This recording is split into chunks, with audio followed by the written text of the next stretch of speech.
اعوذ باللہ من الشیطان اللعین الرجیم بسم اللہ الرحمن الرحیم الحمد للہ رب العالمین والصلاة والسلام علی اشرف الانبیاء والمرسلین والشفیع المذنبین ابی القاسم محمد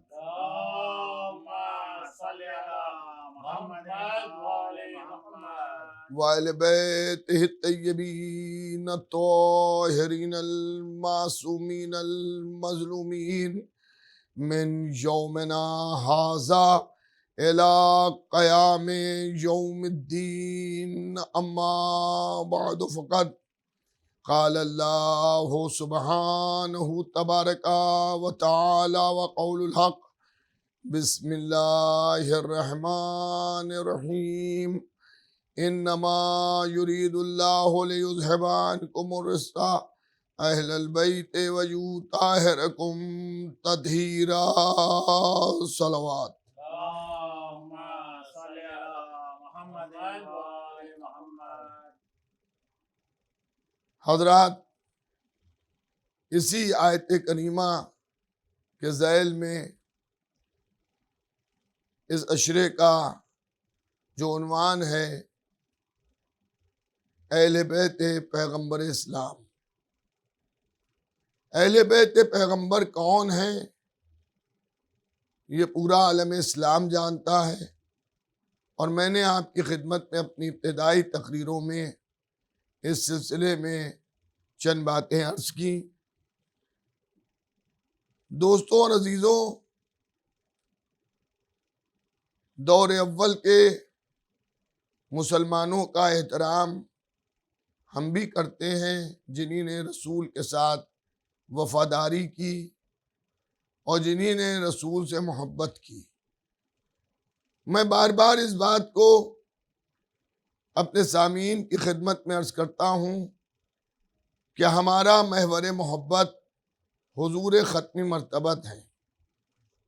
اگر کبھی آپ سے کوئی یہ کہہ بیٹھے کہ آپ محمد رسول اللہ کو نہیں مانتے ہیں تو اس سے آپ پوچھئے کہ پھر ہم کسے مانتے ہیں، تو وہ یہ کہے گا کہ آپ مولا علی کو مانتے ہیں، امام حسن امام حسین کو مانتے ہیں، تو آپ پھر اس سے سوال یہ کیجئے کہ مولا علی کا رشتہ رسول خدا سے کیا ہے، پیغمبر اسلام سے کیا ہے؟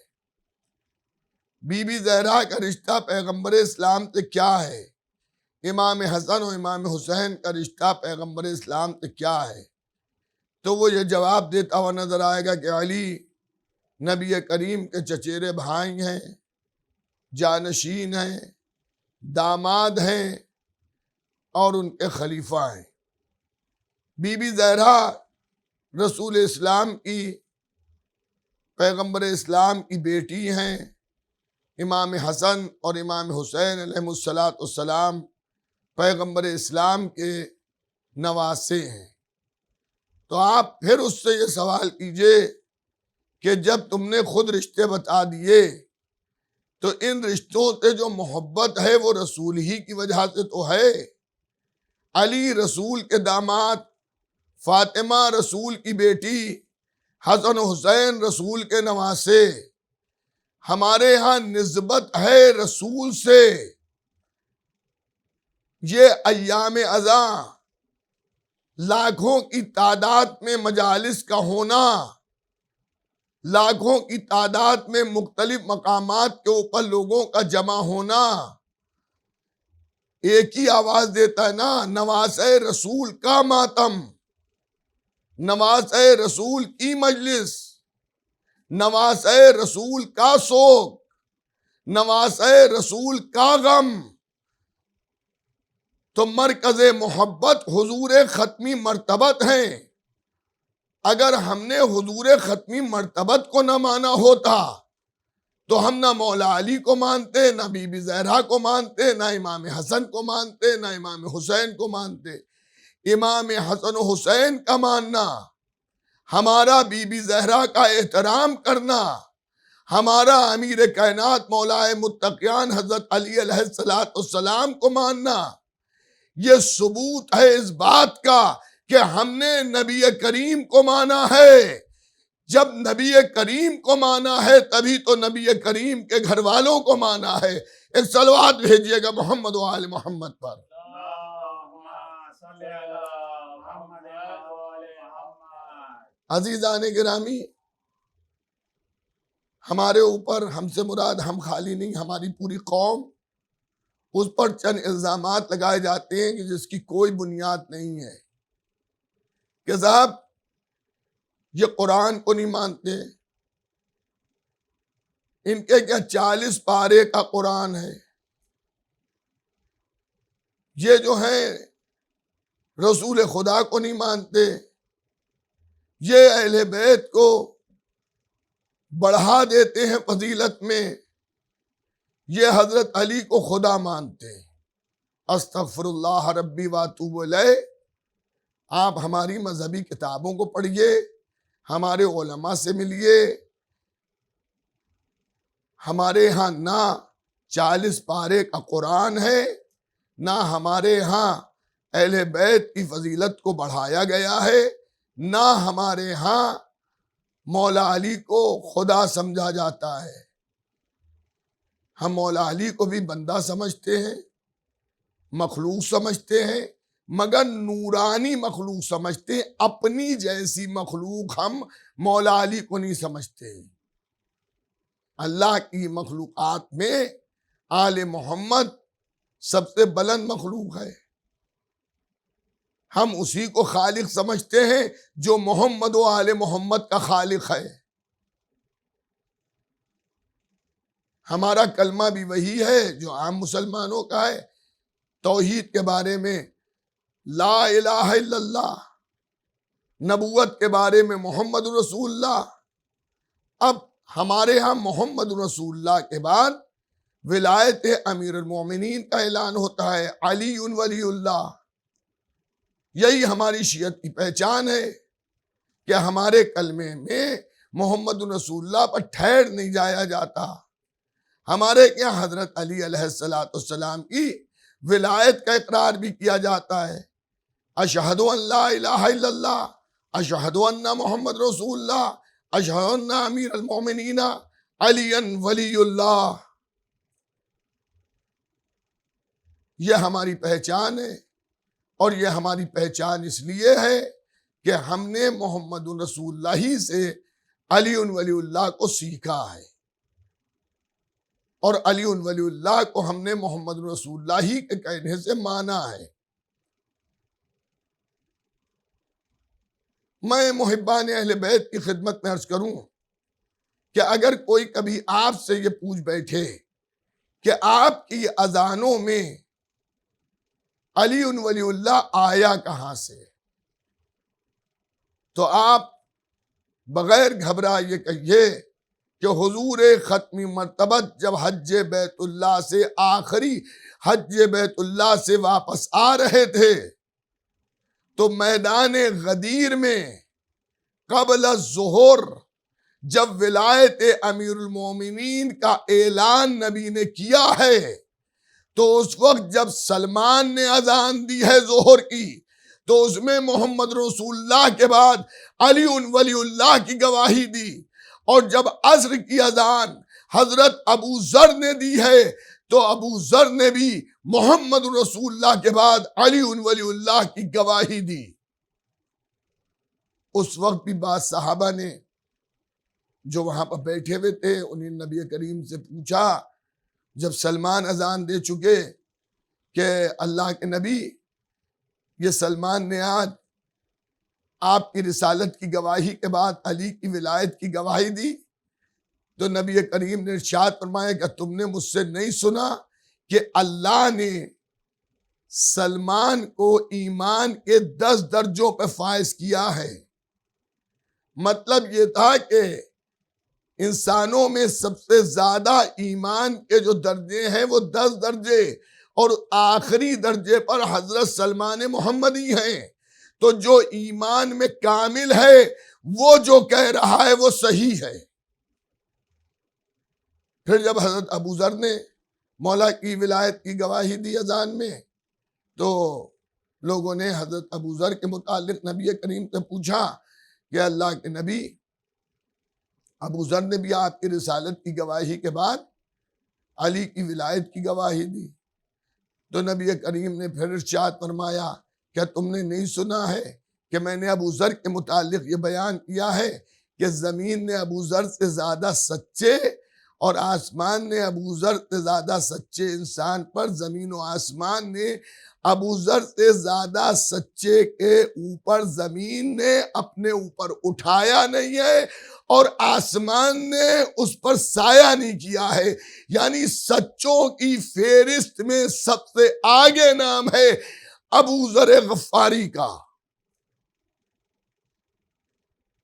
اور پورا عالم اسلام ان دونوں صحابیوں کو مانتا ہے، جانتا ہے۔ میں نے کوئی نیا نام نہیں لیا ہے کہ آدمی کہے میں یہ پہلی بار نام سنا ہے۔ ایسے نام یہ مقبول ہیں کہ آج بھی عالم اسلام میں لوگ ان کے ناموں پہ نام رکھتے ہیں۔ بہت سے آپ کو سلمان نام کے مسلمان مل جائیں گے، بہت سے ابو ذر کے نام کے مسلمان مل جائیں گے۔ تو یہ سلمان و ابو ذر وہ صحابی پیغمبر ہیں کہ ایک کے لیے کہا کہ یہ ایمان کے 10 درجوں میں فائز ہیں، اور ایک کے لیے کہا زمین نے ابو ذر سے زیادہ سچے کو اپنے اوپر اٹھایا نہیں، اور آسمان نے ابو ذر سے زیادہ سچے پر سایہ نہیں کیا۔ اب آپ توجہ کیجئے گا، میں کسی کے فقہی معاملات پر کوئی گفتگو اس مجلس میں نہیں کرنا چاہتا۔ میں کسی سے کوئی سوال نہیں کروں گا کہ آپ نے ہماری اذان پر اعتراض کیا کہ صاحب آپ کیا محمد رسول اللہ کے بعد علی ولی اللہ کہاں سے آیا۔ میں نہیں پوچھتا کہ نماز فجر میں ایک فقرہ، ایک سینٹنس آپ کیا بھی اضافی ہے، وہ کہاں سے آیا، جبکہ حیات پیغمبر اسلام میں اعلان ولایت علی بھی نظر آیا، اور صحابہ اکرام نے نبی کی اتباع میں محمد رسول اللہ کے بعد علی ولی اللہ کی گواہی دے کے بتایا کہ اگر ہمارا عمل غلط ہوتا تو نبی کریم ہمیں ٹوکتے روکتے کہ آج یہ تم نے اسلام میں کیا نیا کام کر دیا۔ لیکن نبی کریم کا خاموش ہونا اور کہنے والوں کی تعریف کرنا یہ بات بتا رہا ہے کہ نبی کریم ولایت علی کے اعلان سے خوش ہیں اور راضی ہیں۔ ایک اور صلوات بھیجئے محمد و آل محمد پر۔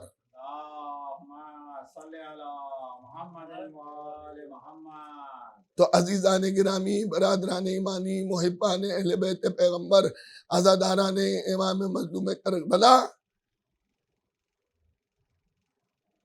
ہم نے جو مولا علی کی ولایت کو مانا تو مولا علی جو ہیں وہ اہل بیت پیغمبری میں تو ہیں، رسول کے گھر والوں میں ہیں یا نہیں ہیں؟ کیا کسی مسلمان میں اتنی جرت ہے کہ وہ حضرت علی علیہ السلام کے لیے کہہ دے کہ یہ اہل بیت پیغمبر میں نہیں ہے؟ نہیں، کسی مسلمان میں اتنی جرت نہیں ہے کہ وہ یہ کہہ دے کہ حضرت علی اہل بیت پیغمبر میں نعوذ باللہ نہیں ہے۔ عزیزان گرامی، اسلام میں اگر علی کے ذکر کو ہٹا دیا جائے تو اسلام میں بچتا کیا ہے؟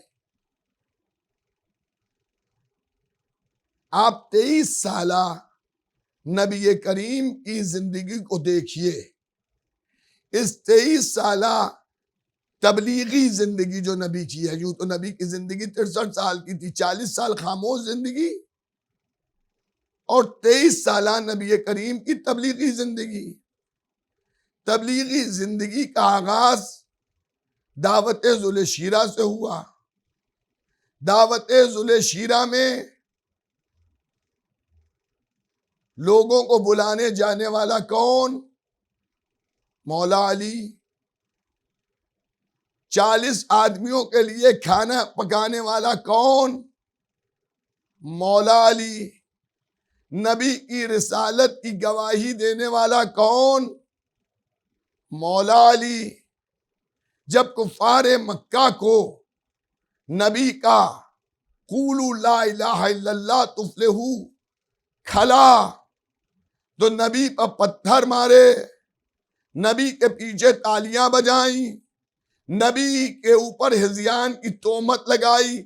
اس موقع پر کفار مکہ سے بچانے والا کون؟ مولا علی۔ یہ میں 23 سالہ تبلیغی زندگی بات کر رہا ہوں۔ یوں تو میرا مولا 3 برس کی عمر سے، جب ابھی نبی نے آغاز اسلام نہیں کیا ہے، ابھی یہ نہیں بتایا کہ میں نبی ہوں، ابھی توحید کا اعلان نہیں کیا ہے، اس وقت سے مولا علی علیہ السلام نبی کریم کے پیچھے نماز پڑھ رہے ہیں۔ جب نماز پڑھنے کا حکم نہیں آیا ہے، جب نماز مسلمانوں پر واجب نہیں ہوئی، اس وقت سے مولا علی نبی کے ساتھ نماز ادا کر رہے ہیں۔ لیکن یہ تبلیغی زندگی میں مکے کی پوری زندگی میں علی کی کمسنی ہے، لیکن اس کمسنی کے باوجود بھی کفار مکہ سے مقابلہ حمایت پیغمبر اسلام میں کرنے والے کا نام ہے علی۔ جب بستر رسول پر لیٹنے کی بات آئی، شب ہجرت جب نبی کریم نے مکے سے مدینے ہجرت کی ہے، تو بستر رسول پر کون لیٹا؟ حضرت علی۔ بستر رسول پر حضرت علی لیٹے۔ رسول کے پاس جو کفار مکہ کی امانتیں رکھی تھیں، اس کا امین نبی نے کس کو بنایا؟ حضرت علی کو۔ پھر حضرت علی نے وہ امانتیں کفار تک پہنچائیں۔ پھر رسول کے گھر کی، رسول تو اکیلے ہجرت کر گئے، اور رسول اسلام نے، پیغمبر اسلام نے تاکید فرمائی تھی کہ آج میرے ساتھ کوئی نہ نکلے۔ نبی کریم نے اپنے گھر والوں کو اور اپنی عورتوں کو علی کے حوالے کیا، اور دوسرے دن اب مکے میں نبی نہیں ہیں، مکے میں اکیلے علی ہیں۔ کیا کہنا علی کی شجاعت کا، کیا کہنا علی کی بہادری کا کہ علی علیہ السلام اکیلے مکے میں ہیں، مگر مکے میں کسی کافر کی یہ مجال نہیں ہے کہ علی کو اکیلا پا کے قتل کر دے، کیونکہ زمانہ جانتا ہے، کافر بھی سمجھتا ہے کہ علی سے جنگ کرنا مشکل ہے۔ ساری امانتوں کو جن کی تھی کافروں کی، ان تک پہنچایا کہ تم نے نبی محمد کے پاس یہ رکھوایا تھا، نبی محمد ہجرت کر گئے، یہ تمہاری امانت مجھے دے کے گئے تھے، یہ لو، تمہاری یہ امانت تھی، لو۔ ساری امانتوں کو جب پہنچا چکے تو نبی کریم کے حکم کے مطابق گھر کی عورتوں کو لیا، جو خاندان کی گھر کی عورتیں تھیں انہیں لیا، اور لینے کے بعد اب مکے سے مدینے کی طرف حضرت علی نے ہجرت کی۔ اس زمانے میں جس طرح سے اس زمانے میں آپ اپنے شہر سے دوسرے شہر جاتے ہیں تو یا تو آپ کی اپنی گاڑی ہوتی ہے یا آپ ٹیکسی ہائر کرتے ہیں۔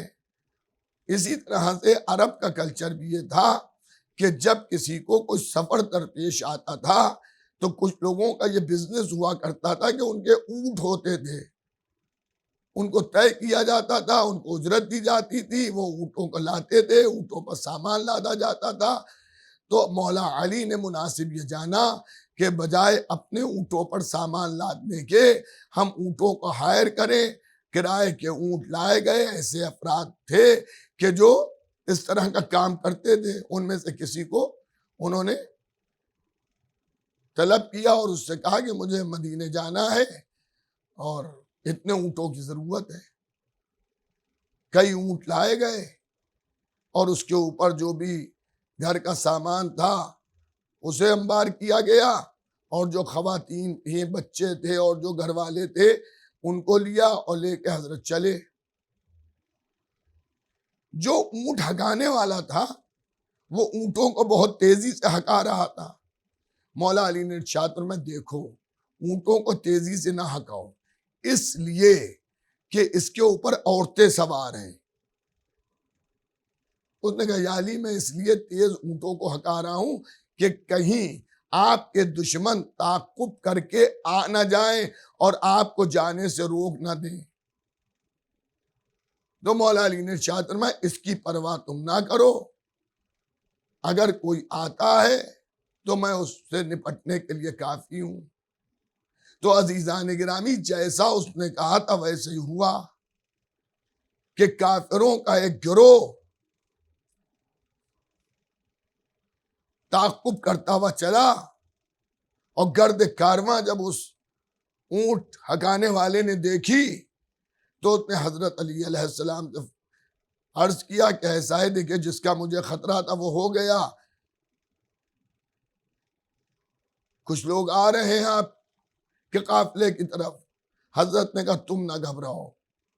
جب وہ لوگ آئے تو کئی تھے، ایک دو نہیں تھے، کئی افراد تھے۔ انہیں نے تلواریں کھینچی اور کھینچ کے انہیں نے کہا یا علی ہم آپ کو مکے سے باہر نہیں جانے دیں گے جب تک کہ آپ یہ نہ بتا دیں گے کہ آپ کے بھائی محمد کہاں گئے ہیں۔ تو حضرت نے ارشاد فرمایا بیکار کی بحث کرنے سے کوئی فائدہ نہیں ہے، میں تمہیں یہ بتانے والا نہیں کہ نبی محمد کہاں گئے ہیں، لیکن میرے رستے کو تم چھوڑ دو کیونکہ علی اپنا رستہ خود بنانا جانتا ہے۔ بہرحال وہ لڑنے کے لیے آئے تھے، انہیں نے حملہ شروع کیا۔ حضرت کے ساتھ خاندان کی عورتیں بھی تھیں، تو حضرت نے دفاعی حملہ کیا، اور بعض روایتوں میں ہے کہ آنے والوں میں سے 9 کو قتل کر دیا۔ تو ان میں بھگدڑ مچ گئی، وہ سب بھاگ گئے، اور حضرت جو ہیں وہ نبی کے گھر کی عورتوں کو لے کر اور گھر والوں کو لے کر اور جو سامان تھا اس کو لے کر مدینے پہنچے۔ نبی سے بھی ملاقات ہوئی اور پھر ساتھ میں رہے۔ تو آپ یہ بتائیے کہ ایسے موقع پر علی کے سوا کس نے مدد کی؟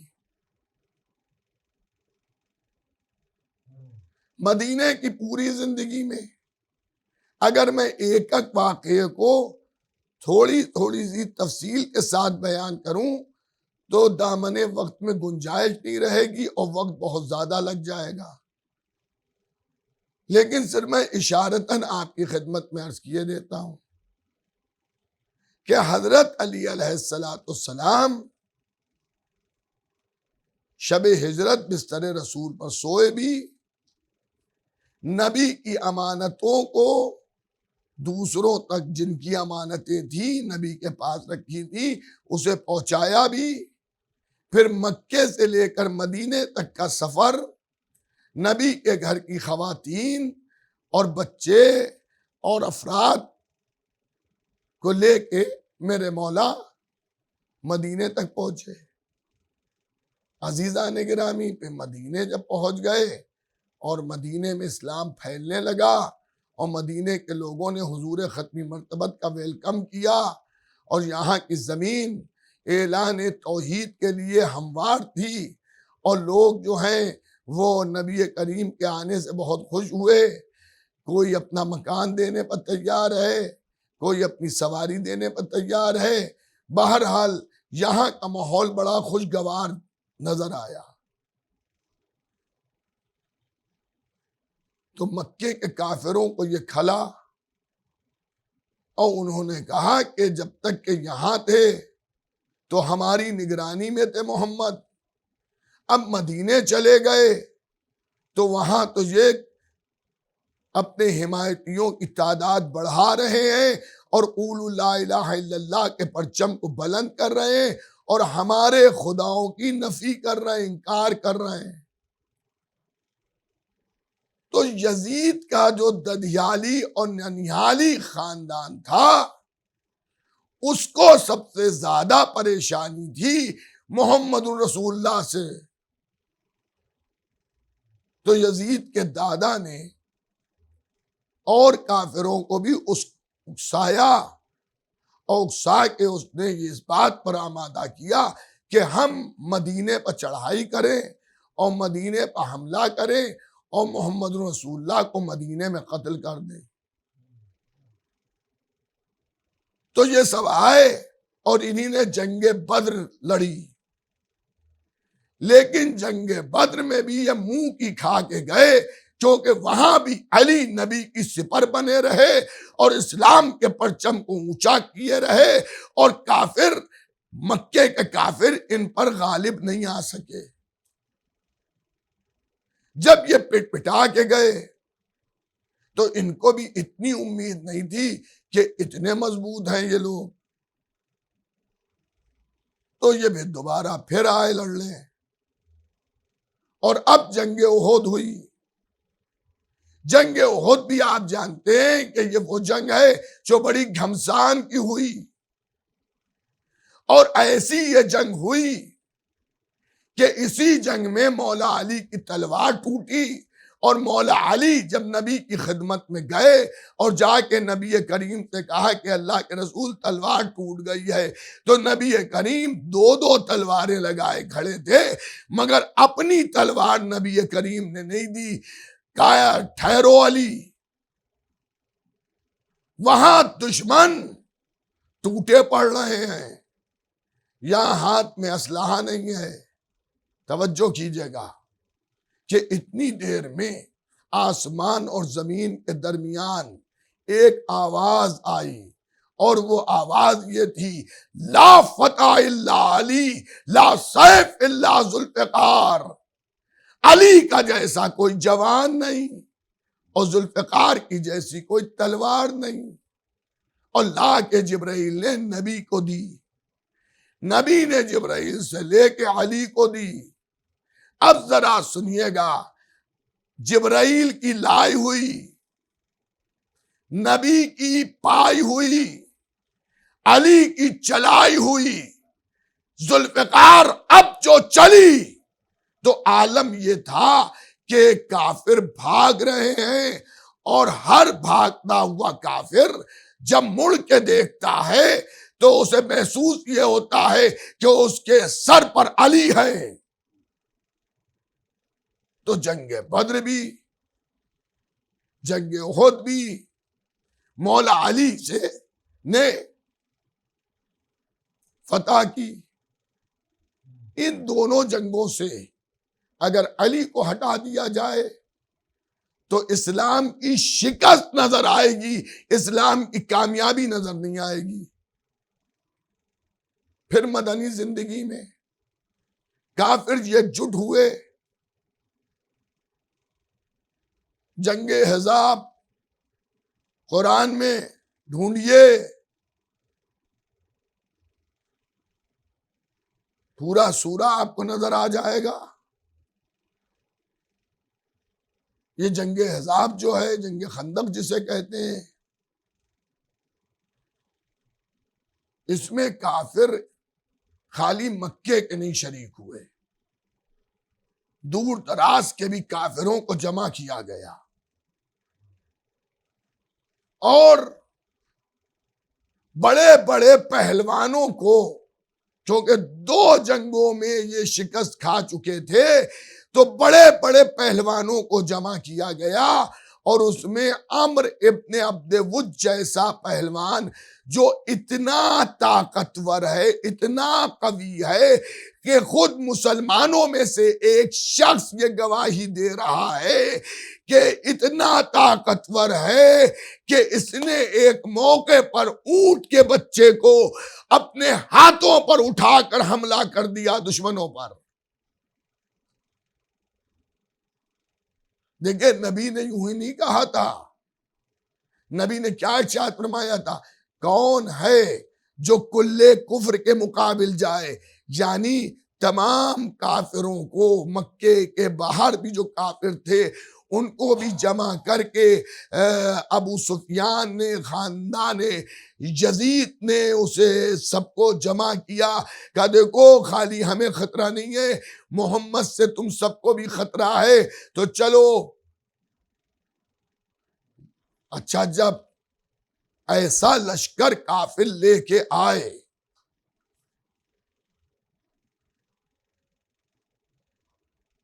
کہ جس میں ایک سے ایک طاقتور پہلوان مشہور لوگ، تو عالم یہ ہے قرآن اس طرح سے آگاہی کر رہا ہے کہ جب نبی کہہ رہے کون ہے جو اس کتے کے مقابل جائے، تو اس طرح سے سب خاموش سر جھکائے بیٹھے ہیں کہ جس طرح سے ان کے سروں پر پرندے بیٹھے ہوں کہ کہیں سر ہل گیا تو وہ اڑ نہ جائے۔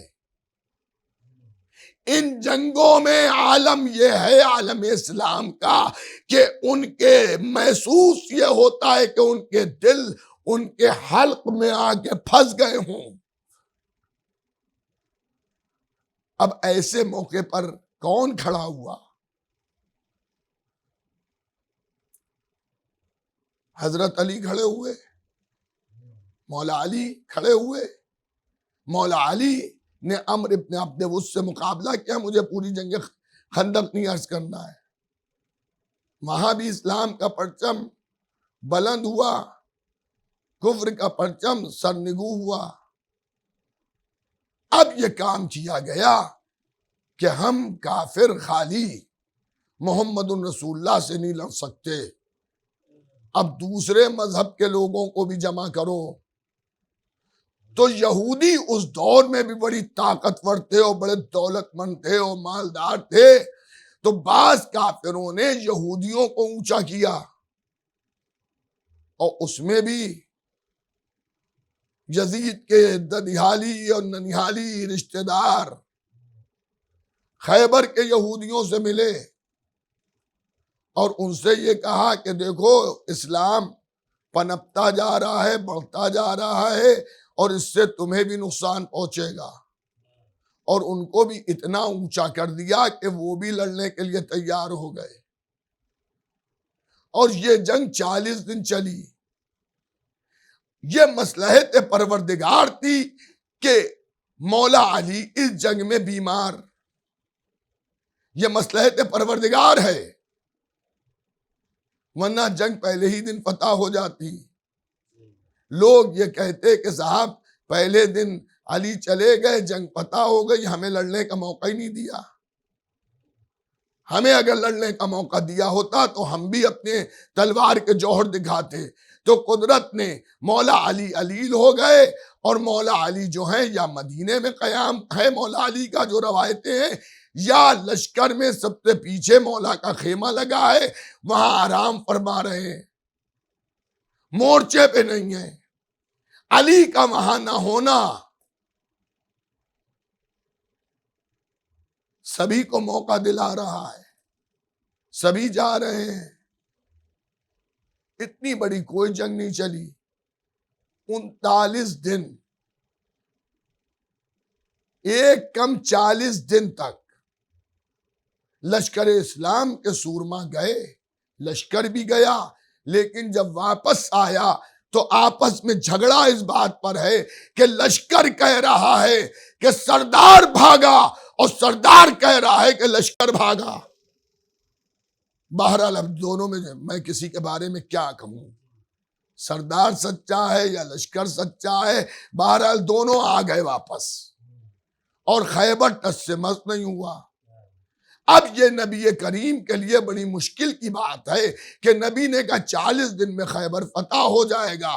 اگر 40 سے 41 دن ہو جائیں تو ان کی نبوت پر لوگ انگلی اٹھائیں گے کہ جو اپنی بات کو سچ نہ کر پائے وہ نبی کیسا۔ تو ایسے میں نبی کریم پریشان سر جھکائے بیٹھے ہوئے ہیں، تو جبرائیل آئے، آ کے کہا اللہ نے بات درود و سلام کے کہا ہے، گھبراتے کیوں ہو؟ اسی کو پکارو جو مظہر العجائب ہے، اسی کو آواز دیجئے جو مظہر العجائب ہے، یعنی مولا علی کو۔ علالت کے عالم میں مولا علی کے لیے ملتا ہے۔ میں نے ابھی 2 روایتیں بیان کی نا آپ کی خدمت میں۔ بعض لوگ کہتے ہیں کہ مدینے میں علی تھے، اور بعض لوگ یہ کہتے ہیں کہ لشکر کے ساتھ تھے مگر پیچھے تھے علی۔ میں دونوں کے بارے میں آپ کی خدمت میں عرض کر دوں، جو لوگ یہ کہتے ہیں کہ علی مدینے میں تھے، وہ یہ بیان کرتے ہیں کہ جب نبی نے کے اوپر ناد علی کا نزول ہوا کہ علی کو بلاؤ وہ مظہر العجائب ہیں، اور نبی نے ارادہ کیا تو مدینے میں فاطمہ زہرا نے تلوار اٹھا کے علی کو دی اور کہا یا علی میرا بابا آپ کا انتظار کر رہا ہے۔ اور جو لوگ کہتے ہیں کہ لشکر میں تھے مگر پیچھے تھے، علیل تھے، تو اس لیے خیمہ پیچھے لگا دیا گیا تھا لشکر کے پیچھے۔ ان کا کہنا یہ ہے کہ نبی کریم نے سلمان کو بھیجا کہ جاؤ علی کو بلا کے لاؤ، اس کے بعد ابو ذر کو بھیجا، اور پھر کچھ ذوف اتنا تھا، ظاہری ذوف قدرت کو سمجھانا چاہتی تھی کہ ان کا ذوف بھی اپنا جیسا ذوف نہ سمجھنا، کہ ایک طرف سے سلمان نے سہارا دیا، دوسری طرف سے ابو ذر نے سہارا دیا، ایک طرف ایمان کے 10 درجوں پر سلمان، ایک طرف ایمان کے 9 درجوں پر ابو ذر، یہ صاحبان ایمان کل ایمان کو اٹھا کے لا رہے ہیں۔ اچھا علی آ گئے، نبی نے سینے سے لگایا، اور جب میدان جنگ میں جانے کی بات آئی تو کل تک لشکر کھڑا رہتا تھا، سردار کا انتظار ہوتا تھا، آج سردار تیار ہے، لشکر آنے میں دیر کر رہا ہے، تو میرے مولا نے کہا یا رسول اللہ اجازت دیجئے، لشکر آتا رہے گا، مجھے جانے دیجئے، میں جا رہا ہوں۔ علی آگے بڑھے، بڑھنے کے بعد رکے، اور رکنے کے بعد پوچھا کتنا لڑوں؟ تو نبی نے بھی کہا یا علی جب تک کہ خیبر فتح نہ ہو جائے، خیبر فتح نہ ہو جائے۔ اب کیا لکھا صاحبان تاریخ نے؟ علی بیمار تھے، بیماری کے عالم میں علی اتنا شجاع ہے کہ مرہب کو قتل کرتا ہے، اندر کو قتل کرتا ہے، اور خیبر کے در کو اکھاڑ کے پھینکتا ہے، جسے 40 جوان مل کے کھولتے ہیں اور مل کے بند کرتے ہیں۔ تو تاریخ خیبر میں بھی علی ہی نظر آ رہے ہیں، صلح حدیبیہ کا کاتب علی، فتح مکہ کے موقع پر بشکنی کرنے والے علی۔ تو عزیزان گرامی، اگر کسی کو مولا علی سے عداوت ہے تو حضرت علی کو ہٹا کر تاریخ اسلام کو پڑھ کے تو دیکھے، یا پٹتے ہوئے مسلمان نظر آئیں گے یا بھاگتے ہوئے مسلمان نظر آئیں گے۔ یہ مولا علی علیہ السلام، تاریخ اسلام علی کا کلمہ پڑھ رہی ہے، حدیث پیغمبر علی علی کر رہی ہے، قرآن کی آیتیں علی علی کا ذکر کر رہی ہیں۔ تو حضرت علی علیہ السلام کی ولایت کا ماننا ضروری اس لیے ہے کہ اسلام کے قدم قدم پر مددگار ہے علی، اور پھر اس خاندان کا کوئی بھی علی ہو، وہ زندگی کے ہر پہلو میں علی ہے۔ یہ وہ علی تھا جو مدینے اور مکے میں نبی کا ساتھ دے رہا ہے۔ کربلا میں بھی چند علی ہیں۔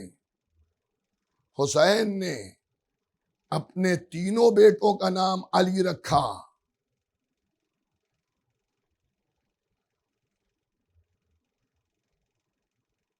علی ابن الحسین حضرت امام زین العابدین علیہ السلام،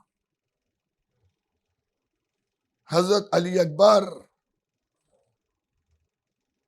اور حضرت علی اصغر۔ دیکھیے خون کا بھی اثر آیا ان ذاتوں میں، اور نام کا اثر بھی آیا۔ امام حسین کے ان تینوں بیٹوں نے جو مارکے سر کیے ہیں وہ آسان نہیں ہیں۔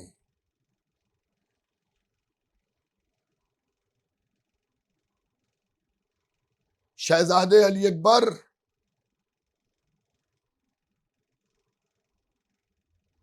آج جن کا ذکر شہادت ہوتا ہے، آج 9 محرم کی شب آ گئی نا،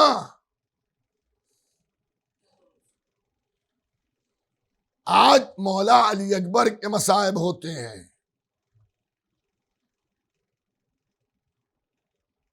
کربلا میں جن کی عمر بیان ہوتی ہے 18 سال، 18 سال کی عمر کوئی بہت بڑی عمر نہیں ہوتی۔ 18 سال کی وہ عمر ہوتی ہے کہ جہاں بیٹا جوانی کی سیڑھیوں کو طے کر رہا ہوتا ہے، اور ماں باپ بیٹے کو دیکھ کے خوش ہو رہے ہوتے ہیں کہ اب میرا بیٹا جوان ہو رہا ہے، اب میرا بیٹا جوان ہو رہا ہے۔ غریب ماں باپ ہوں، امیر ماں باپ ہوں، پڑھے لکھے ماں باپ ہوں، جاہل ماں باپ ہوں، صحت مند ہوں، بیمار ہوں، ماں باپ جب بھی اپنے ابھرتے ہوئے بیٹے کو دیکھتا ہے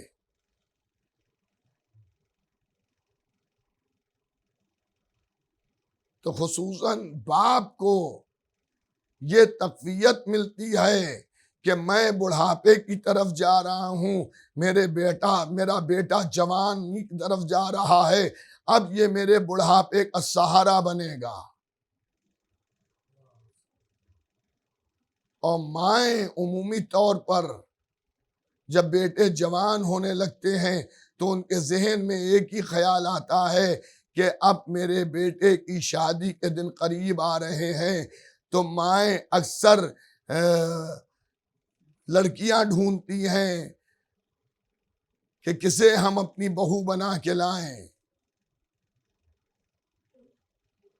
آپ نے دیکھا ہوگا کہ کبھی کبھی مائیں اپنے بیٹوں کو غور سے دیکھتی رہتی ہیں اور ان کے چہرے مسکراتے رہتے ہیں، یعنی اندر سے ماں جب اپنے جوان بیٹے کو دیکھتی ہے تو خوش ہوتی ہے۔ آج بھی بعض علاقوں میں جب لڑکا 18 سال کا ہوتا ہے تو اس کے اوپر سے نظر بد اتاری جاتی ہے، مخصوص طور پر صدقہ دیا جاتا ہے، میرا بیٹا 18 سال کا ہو گیا۔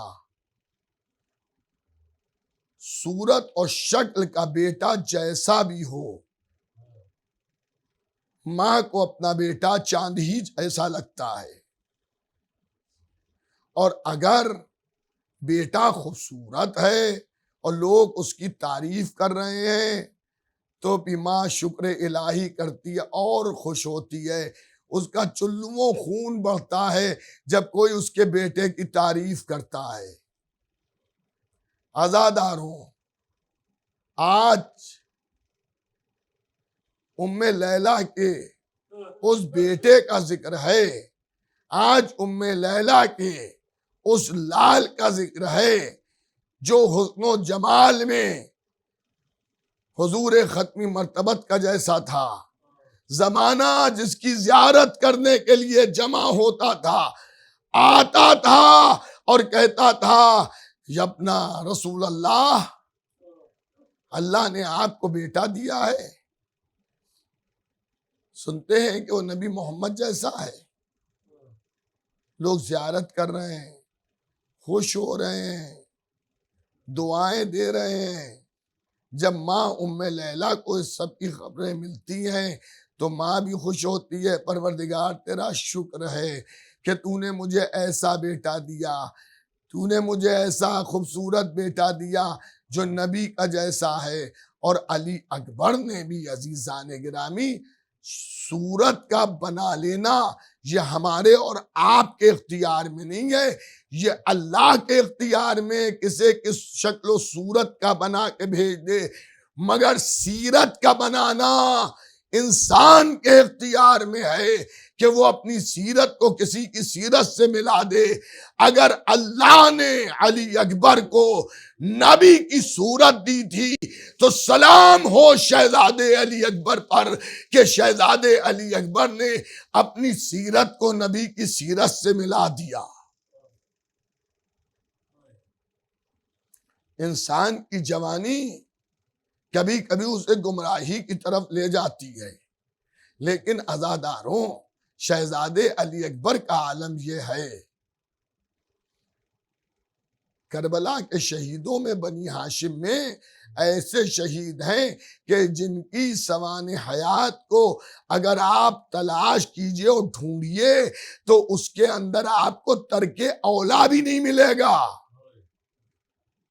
اللہ اللہ،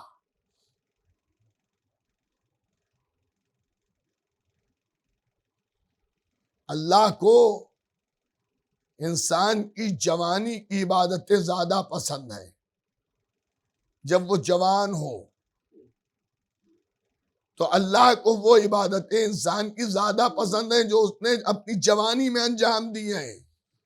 اے عزاداران امام، علی اکبر کی اگر عبادتوں کو دیکھیں تو اگر باپ نے علی رکھا ہے نام اور دادا علی کی راتیں عبادت الہی میں گزر رہی ہیں تو 18 سال کے جوان علی اکبر کی سیرت میں ملتا ہے۔ راتوں کو جاگ جاگ کر نمازیں پڑھ رہے ہیں، دنوں میں روزے رکھ رہے ہیں۔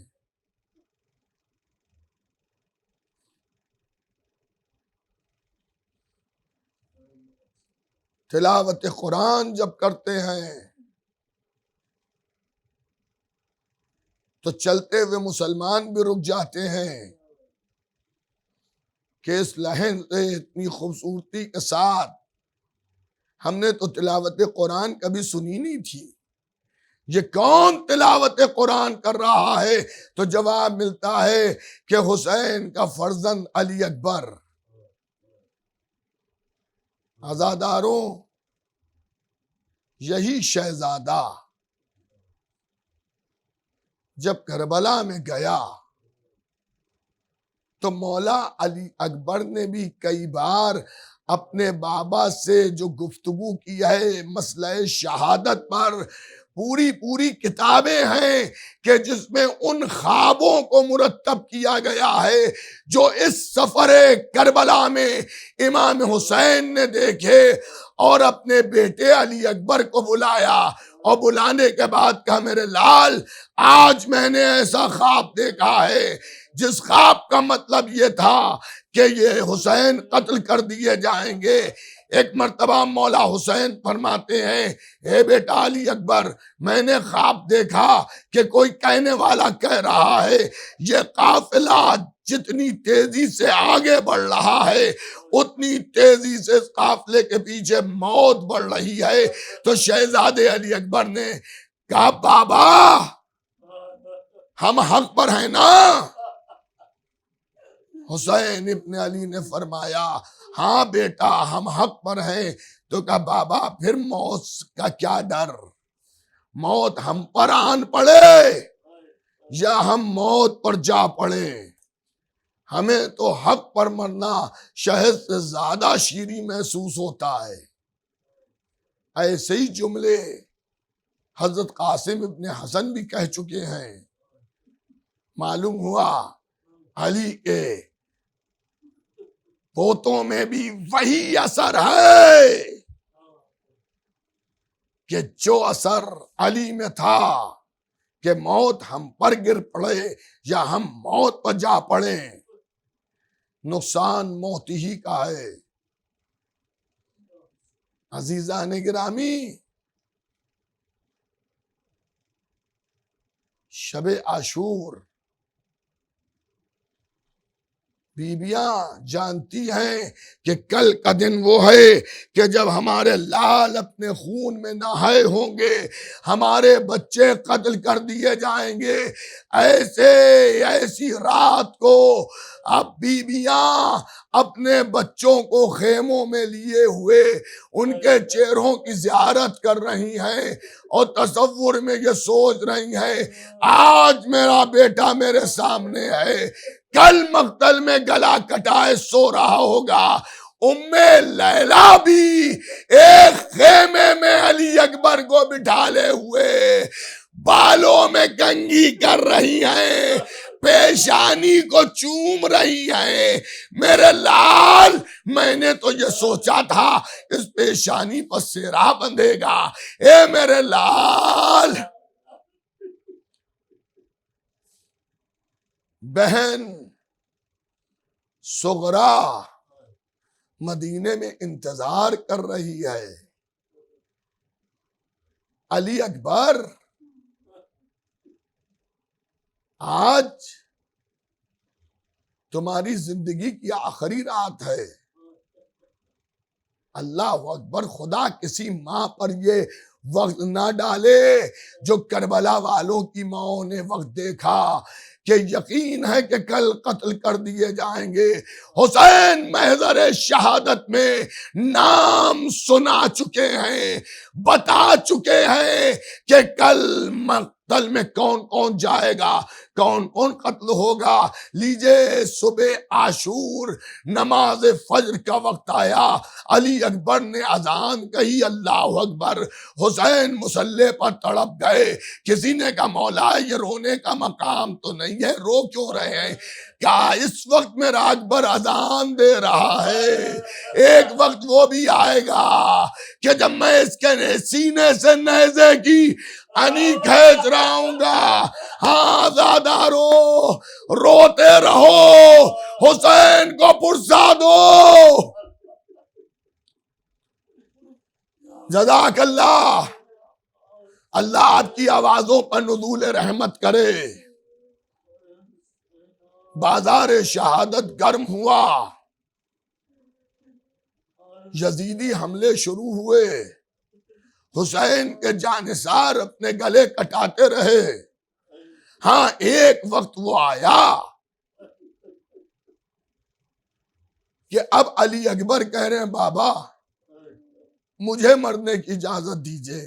18 سال کا بیٹا باپ کے سامنے کہہ رہا ہے مجھے اجازت دیجئے. حسین کس طرح سے اجازت دے؟ حسین ابن علی نے کہا پہلے خیموں سے رخصت ہو لو. علی اکبر خیمے میں گئے تو ماں کے سامنے بیٹھے. اماں اکبر جا رہا ہے، اب اجازت دے دیجئے. ارے ام لیلا نے عجیب جملہ فرمایا کہ علی اکبر میں نے تمہیں پالا ہی کہا ہے، پھوپھی زینب سے اجازت لو. ہاں زادارو پھوپھی زینب سے بھی اجازت مل گئی. اب شہزادے علی اکبر اس طرح سے خیموں سے نکلے ہیں جیسے بھرے گھر سے کسی جوان کا جنازہ.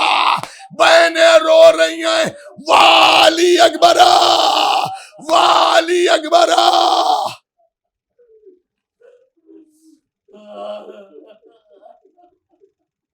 کہنے والا کہتا ہے، یزیدی لشکر کا مورخ کہتا ہے کہ بڑی دیر ہو گئی تھی علی اکبر کو نکلنے میں، پردہ اٹھتا تھا اور گر جاتا تھا، پھر پردہ اٹھتا تھا پھر گر جاتا تھا۔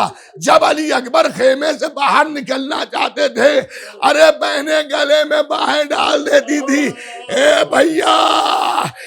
بھیا نہ جاؤ۔ دو رخصتیں کربلا میں بڑی عجیب و غریب ہیں، ایک علی اکبر کی رخصت اور ایک حسین کی رخصت۔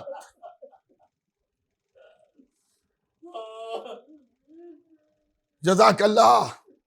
آپ مصائب ہو رہے ہیں، آپ رو رہے ہیں۔ علی اکبر کے لیے یہ ملتا ہے کہ جب علی اکبر نکلے ہیں خیموں سے باہر تو ایسا محسوس ہو رہا تھا کہ جیسے بھرے گھر سے کسی جوان کی میت نکلے۔ حسین نے بھی مڑ کے دیکھا، علی اکبر اجازت مل گئی، ہاں بابا سوار کیا جاؤ علی اکبر، لیکن باپ کا دل حسین کے سینے میں ہے۔ پیچھے پیچھے ٹوٹی کمر کو پکڑے ہوئے یہ کہتے ہوئے جا رہے، یا علی یا علی یا علی یا علی۔ مجھے نہیں معلوم حسین کس علی کو پکار رہے ہیں،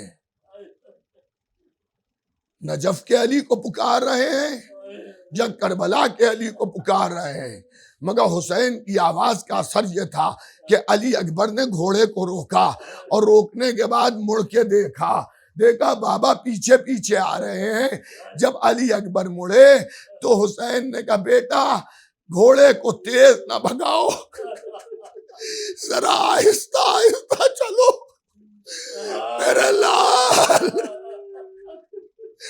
مڑ مڑ کے اپنا چہرہ مجھے دکھاتے رہو۔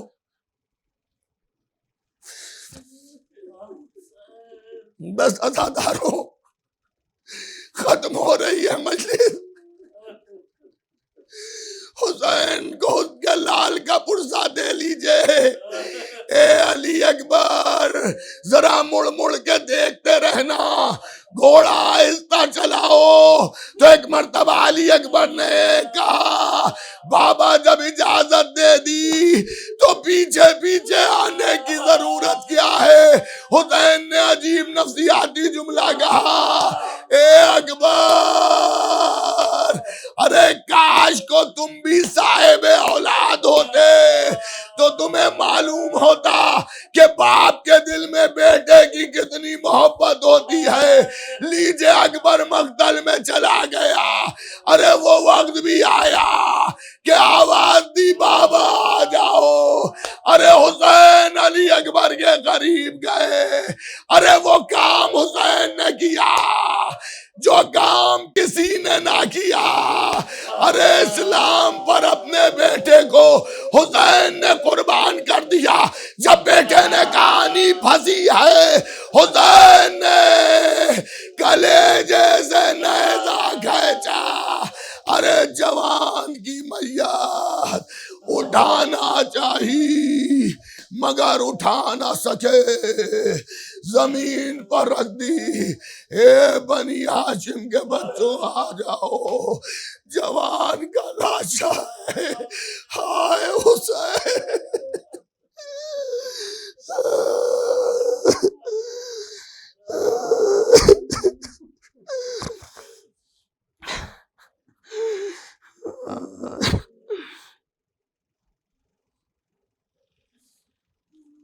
سَيَعْلَمُ الَّذِينَ ظَلَمُوا أَيَّ مُنقَلِبٍ يَنقَلِبُونَ إِنَّا لِلَّهِ وَإِنَّا إِلَيْهِ رَاجِعُونَ۔